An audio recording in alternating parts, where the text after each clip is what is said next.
حضرت شعیب علیہ السلام کا قصہ کچھ یوں ہے کہ آپ 10 سال تک روتے رہے، یہاں تک کہ آنکھوں کی روشنی جاتی رہی۔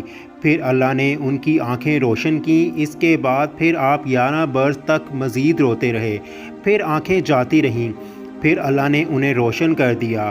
اس کے بعد پھر آپ 11 برس تک روتے رہے، یہاں تک کہ آنکھوں کی روشنی تیسری مرتبہ بھی جاتی رہی، اور پھر اللہ نے آپ کو تیسری مرتبہ روشنی عطا کی، اور خطاب ہوا کہ اے شعیب، اگر تم جنت کی طلب میں روتے ہو تو جنت ہم نے تجھے عطا کی، اور اگر دوزخ کے خوف سے روتے ہو تو تم پر حرام ہے۔ آپ نے جواب دیا، اے پروردگار، مجھے نہ جنت کی خواہش ہے نہ دوزخ کا خوف ہے، میں تو فقط تیرے اشتیاق میں روتا ہوں۔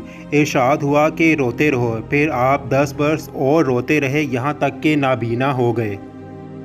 اللہ تعالیٰ سے دعا ہے کہ نبی کریم صلی اللہ علیہ وآلہ وسلم کے اسوہ حسنہ پر عمل پیرا ہونے کی توفیق عطا فرمائے، آمین۔